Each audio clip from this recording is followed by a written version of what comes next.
when we first got married, my husband would always take his socks off and leave them inside out. And I hated the fact I was doing the washing at that stage. Oh, yeah. I hated turning socks in. And then one day, Dawn, one sock was done right. And I praised him like the man had just solved world peace. Welcome to the Minimal Mom Podcast. Today I'm joined by Amy from the Art of Decluttering. Amy is a leading decluttering and organizing expert in Australia. She is a successful author, podcaster, and blogger, and loves equipping people to find freedom through decluttering and organizing their homes. As well as physically decluttering with clients, the mindset and habit changes that Amy teaches are life transformational and will change the way your home runs forever. Well, Amy, I think, as soon as you start talking, people are going to realize that you are from Australia and not, we don't live on the same even hemisphere, but I love this phrase. You said, might as well. And so it's a anti-procrastination technique. So tell us how this works, because I have not been able to get it out of my head since I listened to your podcast on it. Thanks for having me, Dawn. I love the might as well, because as an ADHDer, I can very, very easily procrastinate things because it seems like it's so much bigger. Like I make it in my head a huge deal. Yeah. And then I'm like, oh, these things don't take very long. So as an example, I might be walking through and someone's dropped a sock on the floor. I could just kick it to the side. But what I do is like, might as well pick it up. And it might take me 3 or 4 seconds to pick it up and put it in a hamper.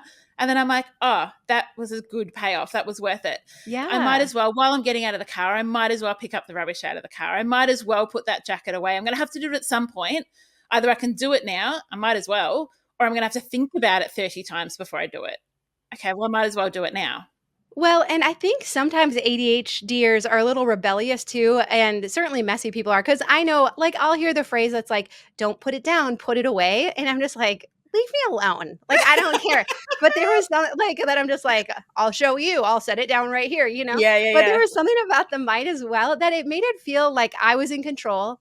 Totally. I could choose to walk past it. But you know what? I actually think it would feel good to put this thing away. Yeah, I have a choice, so I might as well just do it right now.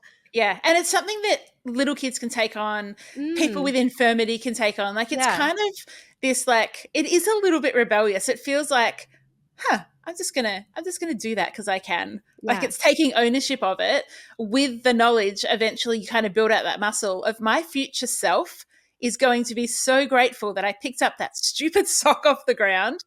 Because if you look around at stuff on the ground, stuff on your benches, stuff that you just haven't finished, like closing the loop on a task often requires might as well to actually finish it off. And then you're like, I don't have to think about that again, which to me is like the biggest payoff ever.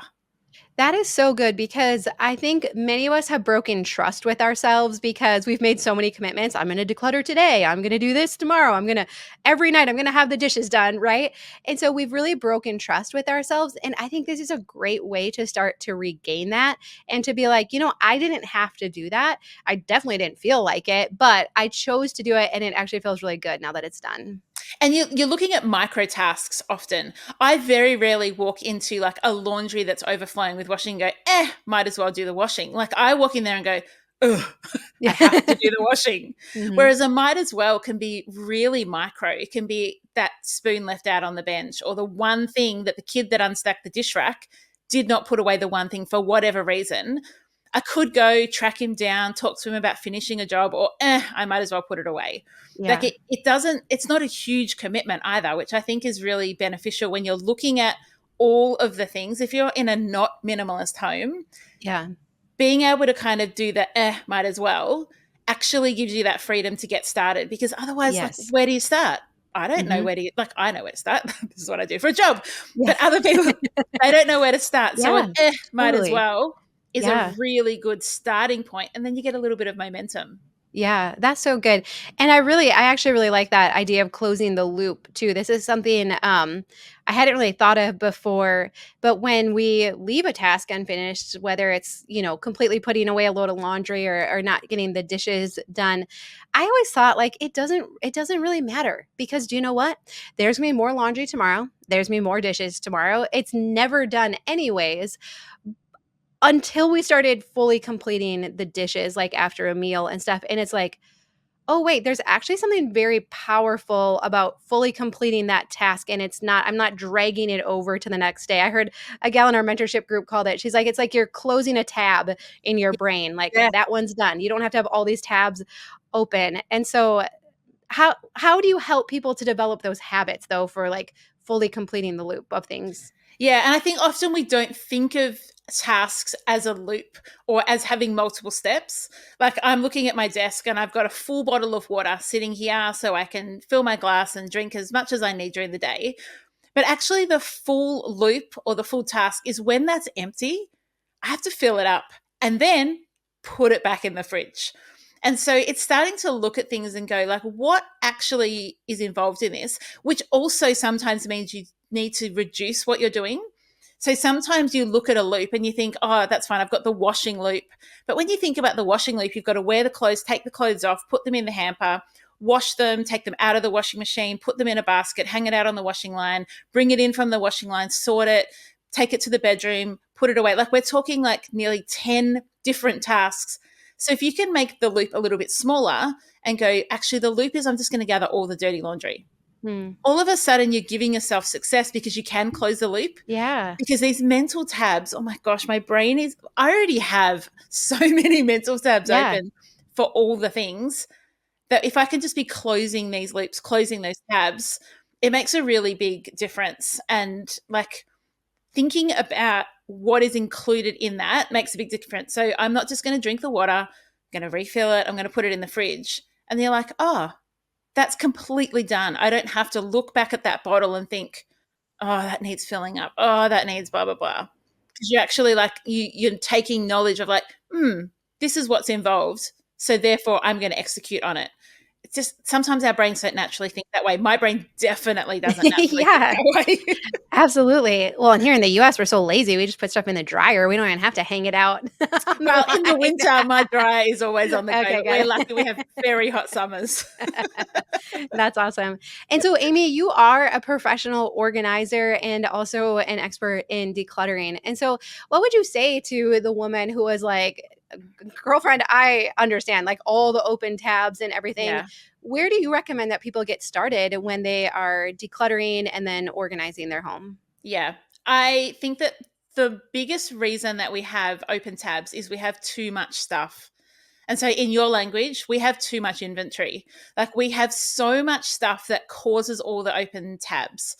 So like if my kids' toys break when they were little, we would throw them in the bin. I did not have a box of like, try and fix this thing, get the super glue out, try and rewire, because that was just more open tabs. And so the more stuff you have, the more tabs that you have open. And so like never organize what you can declutter. Yeah. Never organize what you can declutter. It doesn't make any sense. It's like folding your dirty laundry or filing junk mail. Like that's counterintuitive. Like what are you doing? Why would you spend your time doing that? So when you're overwhelmed or when you're feeling like, I just don't know where to start, this is all too much, like just find the area that you care least about in your home and get rid of as much stuff out of that category.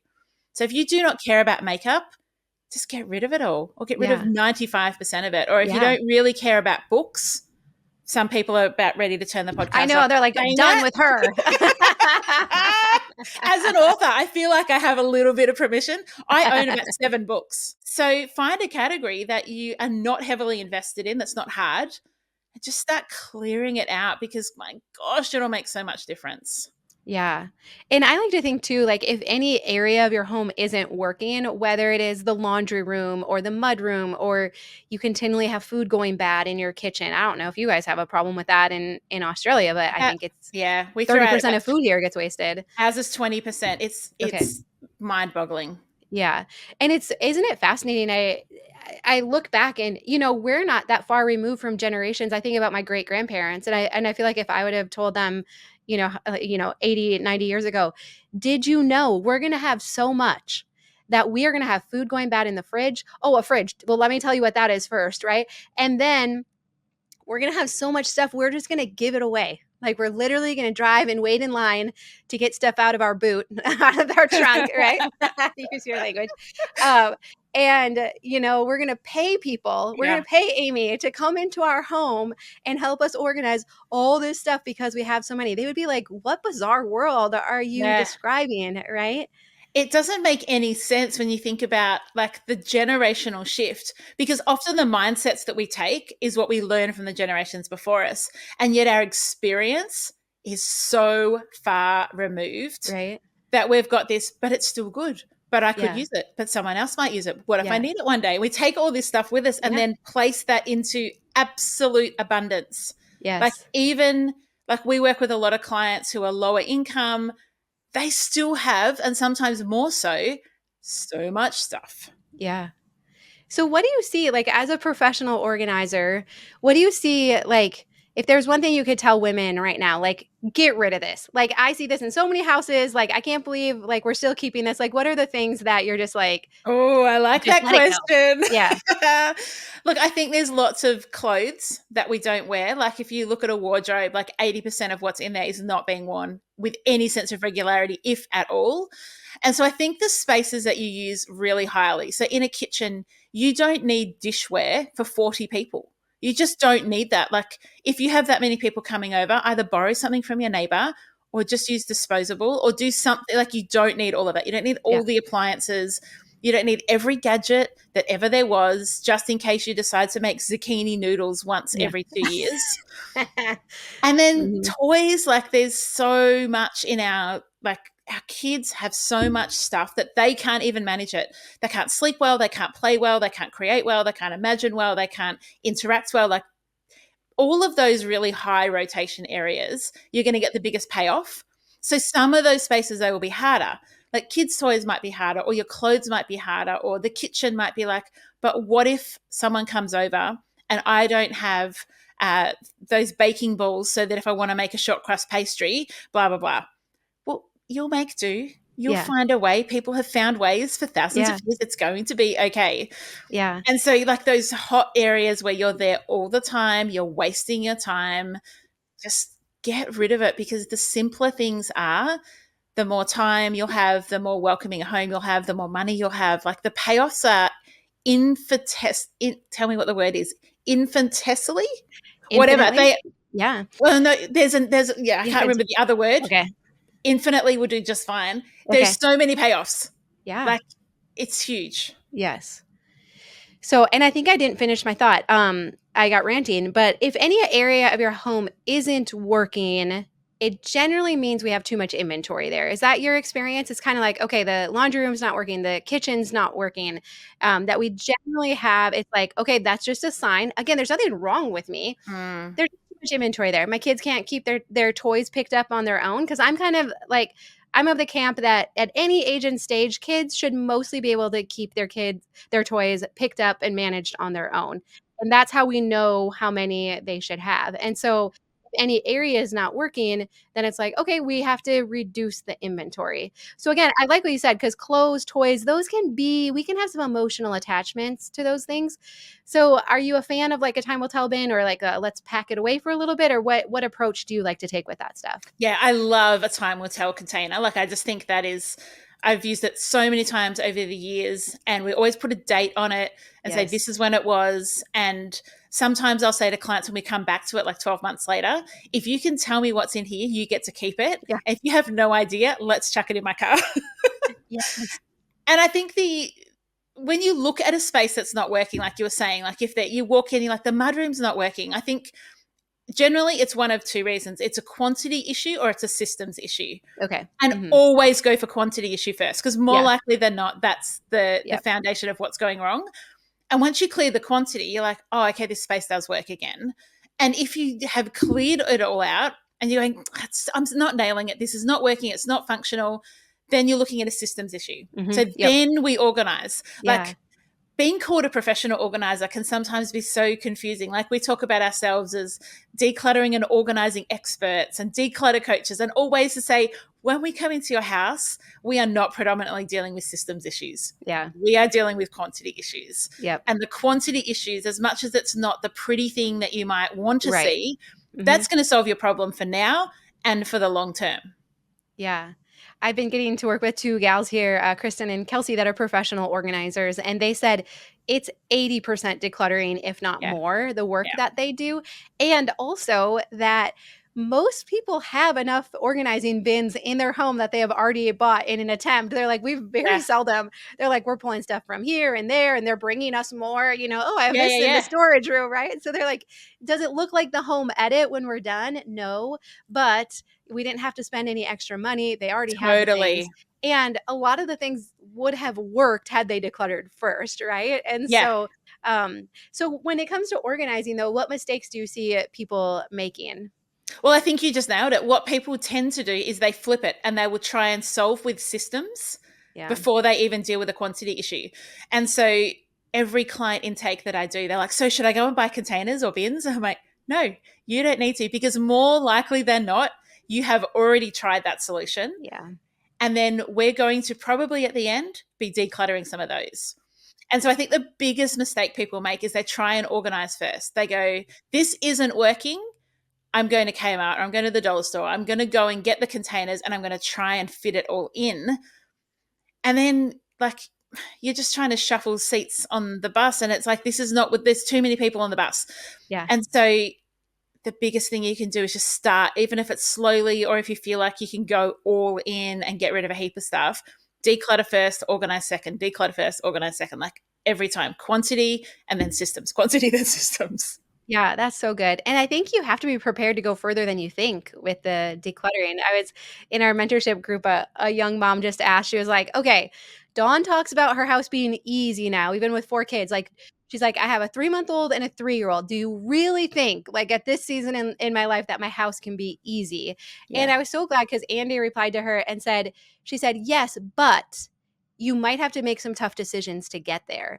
And so I thought that was so good, because sometimes I forget that, I had to risk, I have air quotes if you're listening, I had to risk going really far with our kids' toys to get to a point where they played really well. And so that was unknown territory. And that felt a little like, oh, people might come in and judge me or say oh, do you hate your kids? You have no toys for them, right? I mean, the things that go through our mind. Totally. Our kids are going to be traumatized, right? Because they didn't have enough toys. So we might have to make some hard decisions. Or my mudroom is not working.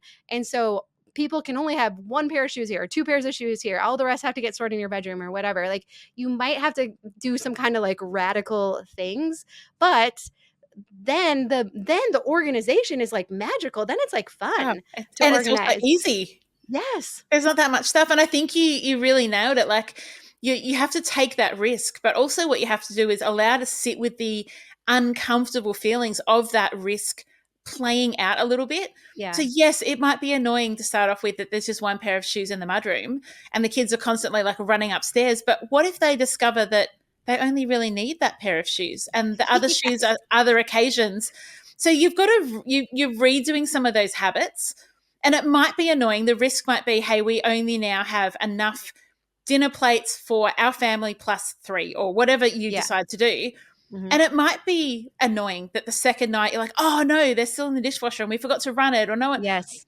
But a week later, you're in the habit of either hand washing or putting them through the dishwasher. So sometimes you just got to give it just a little bit of time. Yes. That you get over that uncomfortable feeling of what have I done? And then you get to the point of why didn't I do this earlier? Absolutely. Once in a while, we will someone will be taking a shower and then they're like, there's no towels in the cabinet. Yeah. And I'm like, joke's on you, because you should have done the laundry, Yeah. But it's okay. It's but okay. So once in a while we're inconvenienced, right? But you would have you would have been inconvenienced the other way more often. Well, you go to grab a towel and they fall out on you. When we had 42 towels, that didn't mean there was always clean towels in the bathroom exactly. either. It actually didn't fix it, No, it's too easy to blame it on the less when actually it's not about that. Actually, it's how you're functioning in your home, and you're more able to keep, we only have a set of sheets per bed and 1 extra for the household. Yes. Which means if you wash your sheets in the morning and get them dry, you can put them back on before bed. But if you forget any of those steps, it's going to be annoying. But the payoff is we don't have to store heaps of queen size sets of sheets anywhere because there's this natural rotation. And so you do get used to it because it's worth it. Yes. And Amy, I don't know how Australian spouses are, but I know here in the US, many women are like, how do I get my spouse on board? He's a No, everything. the spouses in Australia, Dawn, they're pretty much perfect. They do everything. They see every problem and attack it before we even know it's We're coming there. to Australia. Here we come. So how do you coach women to help coach their husband to understand why they're doing what they're doing? Yeah. So I'm sure you're very similar. We say start with your own stuff because then you can, and it's the same when you're working with kids or a housemate or older parents. It's like, hey, I did this and here's the benefits. And you're starting to kind of explain to them the outcomes and what the process was like, and they can see the difference. But I think when you're talking about a partner, I do lots of speaking engagements. And the first question every single time, hand up, how do I get my partner on board with this? And I'm like, I just feel like there should be door prizes for that. I know. And then next is paper, clutter, and photos, right? There you go. Every time. In order, every single time. And so it is about communication, though. It's about saying, hey, when you come in the door and you dump all your work stuff on the bench, I feel disrespected. Did you notice that bench was clear?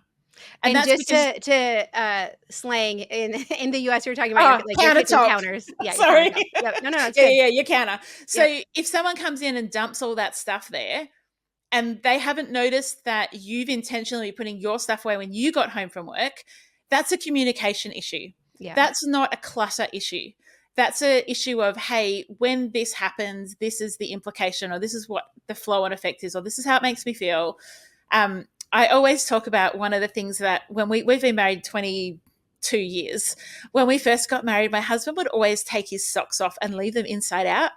And I hated the fact I was doing the washing at that stage. I hated turning socks in, like someone else's sweaty socks inside out. Yes. Disgusting. Yeah. And so I was forever like, just take them off the right way. That's the easy solution. Or turn them in the right way once you take them off. Forever nagging. And then one day, Dawn, one sock was done right.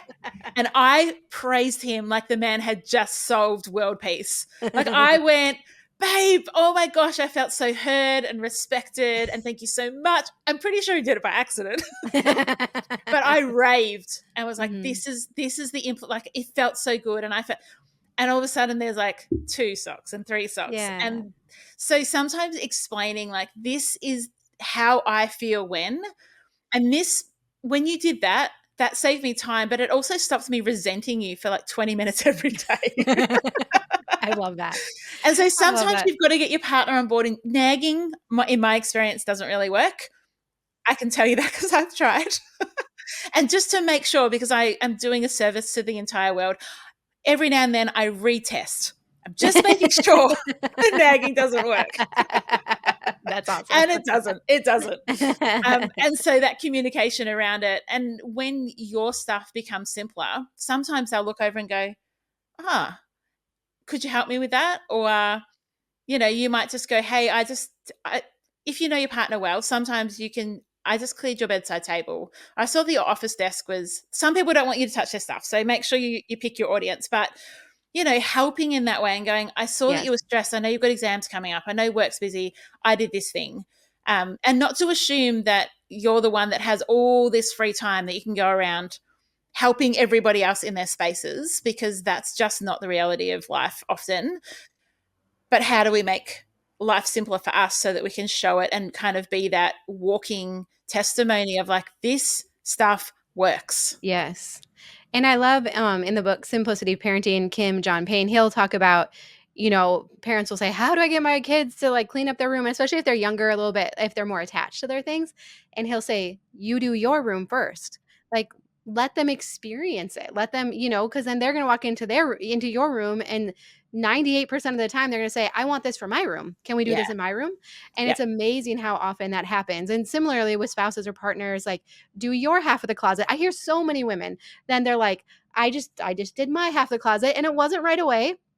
But over time, then they were like, hey, can we do my side? Like, can we make my side feel like that? And it's not everyone all the time, but I hear from so many women, I'm sure you do too, that like it might have taken 5 years, but they've come around and now they understand, or they're willing to part with these things, or they just loaded up a box of donations on their own. And Yeah. it's so fun to hear. So Yeah. there is hope, even if you've lost all hope.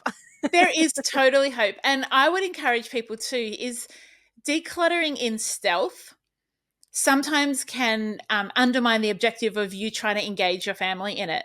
So if you wait until kids are at sport and husband's doing whatever they're doing and you've got time to yourself, and you do that decluttering in your own time, and they come back, they've not seen any of the process. They've not seen that it was hard, that it took time, that you had to make decisions, that there was, like real nutting out, like, oh, am I going to wear that? How's that going to work? Da, da, da, da. And so sometimes they don't know it's okay that it's going to take a little while. Or if you have a professional organizer come in, oh my gosh, mum invested time and money to get that done. Like take them on the whole process to go, this is not necessarily the easiest thing you're going to do on a Saturday afternoon. And it doesn't take 2 minutes, but it's worth it. That's so good. And I did an interview with Britt Frank recently, and she's a mental health professional. And she said something that stuck with me. She said she grew up in a very neat and tidy home. And she's like, you know what? I wish my mom would have sometimes said, I don't feel like cleaning or doing the dishes or making dinner tonight, because she said she just kind of made it look like it was just like this is what you do and you should do it. And everyone always feels like it. And so I even love that idea of just being able to say, like, you know what? I don't feel like decluttering this closet, or I don't, or I feel bad about this purchase I made. I try to be honest with our kids too and be like, oh, darn it, I wish I hadn't bought that, and like let them know, like, bummer, I still occasionally make mistakes, but keeping it does not right the wrong. And so I'm going to declutter it. I'm going to do whatever I need to, like, but it doesn't feel good, but I'm not going to just let it clutter up our home. So having those types of conversations out loud, I think is super helpful. Yeah. That processing side of it, like making how to make a decision, because so many of our clients will say, I just don't know how to make that decision. I don't have any framework to run the decision through. Yeah. And so if we give them like a list of questions, and sometimes it needs to be really simple, like, do I love it? Do I need it? Do I use it? Nice. Does it tick any of those? And then other people who are more analytical need like a 30-point checklist. They're going to make the decision and they're going to be happy with it, but they need more of that filtration. Yeah. And isn't it amazing? I mean, I love what you do, because sometimes just having, when I got to go with Kelsey and Kristen to a gal's house, and she had this little container of things to fix. So anything that needed to be like super glued or fixed. So we're like going through it. And there was one thing her daughter had made. So she's like, that I'm going to fix and go in the memory box. But then she had this necklace she held up that had broken. And Kelsey was like, it's a necklace. It's been in here for quite a while. Like, what have you been using instead? Like, and she's like, I've been wearing something else. And then, and she was like, okay, so could we let it go? She's like, well, it was pretty special. And she was like, oh, like your grandma gave it to you special? And she was like, no, I just got it at Target, right? And you could tell that, like, she didn't really want to say it, because she was just like, it's okay, you're right, it's not actually that special, and I haven't worn it in a long time, and I don't have the time to fix it. And so, but it was just how, like, having someone reflect back when you're actually like speaking it out, like, no, it's a cheap piece of necklace that I got that has been in there for over a year. I forgot it was there, and now I just feel guilty because I spent money on it and I should have fixed it and I didn't, right? So to have someone be like, it's okay, let it go, right? And she's actually probably guilty because of sunk cost theory. She's sunk so much investment of keeping it, making sure she's got all the parts, putting it in a special box. And for months, years, people will keep things, and all of a sudden it's like, but I've come this far. Yes. Like, yes, it would have been easier if when it broke, you put it in the bin at the start. It is definitely harder. The longer you keep something, the harder it is to get rid of it. Yeah. It's so true, isn't it? Yeah. And it's just something we keep practicing and we keep doing and we talk it out. I mean, anytime if you can have someone with you, just to help talk it through. I think a lot of women are like verbal processors too. So it's just like, okay, help me like articulate how ridiculous this is. Yeah, right? Because once you have to justify it to an independent person, you go, oh my gosh, I can't believe this is about to come out of my mouth. Yes, I know. I've wanted to do like a YouTube video where we do have like a court, and it's like a that is excellent. Like, all right, do it. Why? And then the judge will be like, no. Yeah, no, that's not gonna fly. Not a good enough reason. You spent money on it. Sorry. Like, it's, yeah. So yeah. So, so anyways, well, Amy, it is so fun to get to visit with you. We got to do a fun interview on your podcast as well. We talked a lot about kids stuff and minimalism family life. So we'll definitely link to that too, because you are so much fun to visit with and to listen to. So many great ideas on your podcast as well. So thank you so much for hanging out with us today. It's been the best, Dawn. Thank you. Thank you for joining us on the Minimal Mom Podcast. If you enjoyed today's show, please subscribe, leave a review, and share it with a friend who might find value in embracing a simplified life.